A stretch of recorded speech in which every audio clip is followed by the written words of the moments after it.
Kaya pala galit mga kababayan, itong mga DDS kay Vico Soto.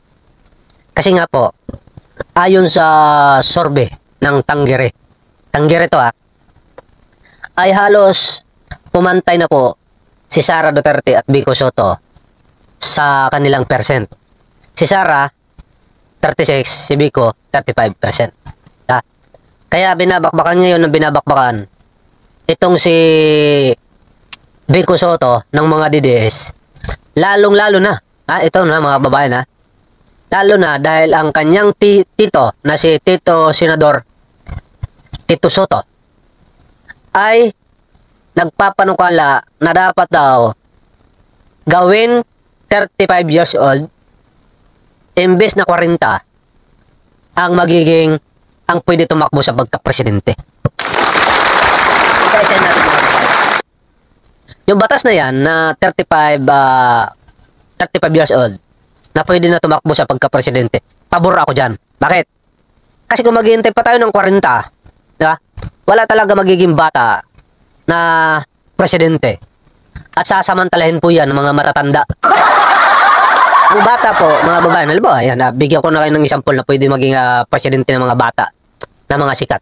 Nariyan yung mga anak ng mga Marcos. Pwede yan. Kaya dapat, pabor dapat ang administrasyon dito. Para matapos na yung kalokohan ng mga korupsyon na ito. Diba? Tapos, Vico Soto, yan, pwede yan mga babae yan. At yung mga, kahit sino pa mga babayan na pwede tumakbo na mga bata, ay talagang dapat palitan na. Palitan na. Halimbawa, matapos ang presidente natin. Palitan na dapat ng mga bata yan. Wag na si BP Sara, wag na yung mga matatanda na, wala na, veterano na sila sa veterano na sila sa paggawa ng kalokohan mga kababayan. Kaya hindi na talaga pupwede sila sa totoo lang. Di ba? Ang presidente ay ginagawa ang lahat para sa atin. Tapos yung mga iba naman dyan, di ba? Iniisip kung paano na naman magnakaw. Mabuti, okay naman sana ang Duterte. Ang problema lang sa kanila, yung sana. Diba? Ang problema sa kanila, mukhang sa kanila nagsumula ang matinding korupsyon mga kababayan. Magmula sa pagkonsente ng mga magnanakaw. Diba? Nung pananidigaw, tapos sa mga patayan, lahat po mga kababayan ay ginamit po nila nung panahon. Tapos, pagdating naman dito sa anak na Vice President, tingnan mo naman ang ginagawa nila. Sa palagay nyo ba, nagtatrabaho pa sila? Hindi na. Hindi na po sila nagtatrabaho sa palagay ko mga babayan. Kasi puro na lang sila bakasyon. Diba? Pero tuloy-tuloy lang sweldo ng mga yan. Ito pa, yung kanyang issue dyan sa confidential funds. Diba hanggang ngayon? 3 taon na hanggang ngayon hindi pa napapaliwanag kung saan napunta yan. Kailan ang tamang panahon? Kung hindi na siya makakatakbo, sa kanya isisiwalat? Ibig sabihin, kung hindi na siya makakatakbo, sa kanya isisiwalat yun. Huli na.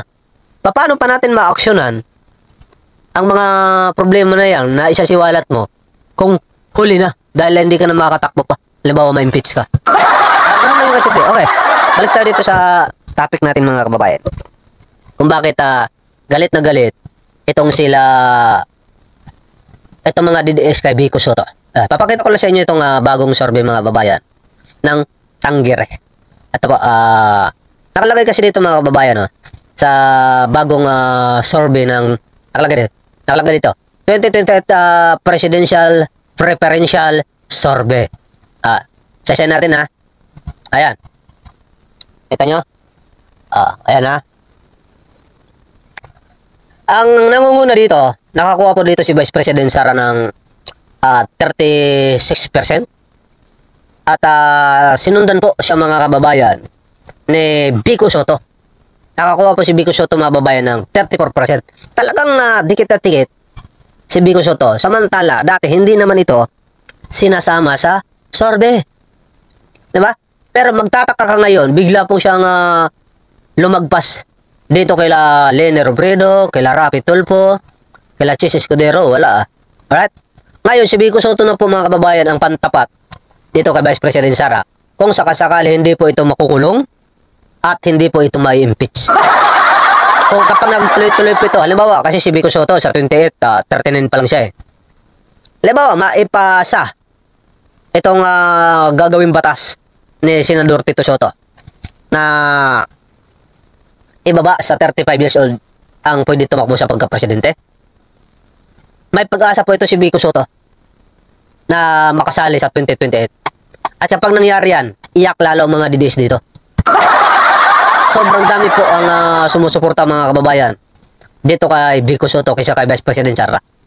Partida, hindi pa po yan pwede tumakbo. Paano kung pwede na ito tumakbo? Si Leni Robredo, hindi po umaangat mga kababayan, no?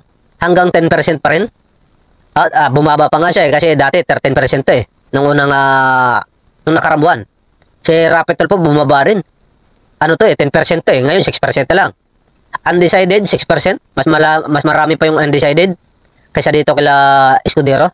Mabuti pa si Martin Romualdez ay nakakuha po ito ng 3%. Risa, 2%. Tumaas na po si Risa mga kababayan. Dati 1% lang to. Escudero, 1%. Robin Padilla, 1%. Others, 1%. Diba? Ibig sabihin, itong undecided na to, pwede pa po ito na 6%, pwede pa po ito mapunta dito kay Vico Soto. Kapag nangyari po yung mababayan, ay panalo na si Vico Soto. Papatak po ito ng 40% na siya at si BP Sara ay 36% pa rin. Alam mo pinagkaiba dito sa dalawa, kay Vico Soto at saka Sara Duterte, ay si Sara napakarami pong isyo sa kanya about sa kanyang pamumuno ngayon bilang Vice President. Si Vico Soto, wala. Yan yung pinagkaiba. Si Sara may pending na parang impeachment, maraming kaso. Si Vico Soto naman, wala na naman. Si Sara, medyo may edad na. Si Vico Soto, bata pa. Laki na pag nagkaiba mga kababayan. Si BP Sara ay hindi na trabaho. Si Vico Soto, pa rin trabaho. Ang Davao, ang lungsod ng Davao, binabaha kahit walang ulan. Ang Pasig, hindi po binabaha. Yan yung pinagkaiba mga kababayan. Ang mga taga-Pasig, ang ganda na ng buhay nila doon. Ang taga-Davao, daming squatter. Yan po ang pinagkaiba mga kababayan. Pagdating naman sa korupsyon, si BP Sara may bahid. Si Vico Soto, wala. Kaya kung maglalaban si Vico Soto at itong si BP Sara sa 2028, kahit hindi ma-impeach si Sara, kahit hindi nyo yan ipakulong, talo na ito. Wala na ito kapalag-palag dito kay Vico Soto. Ay abangan natin ang mga mangyayari dyan mga kababayan. Siyempre, para makita ninyo ang mga live natin at upload, subscribe na po tayo. At mag-share, mag-like, dahil libre naman po ito. Para pag live ko, pasok agad sa notification nyo, i-click yung notification bell, tapos click yung all. Sana all.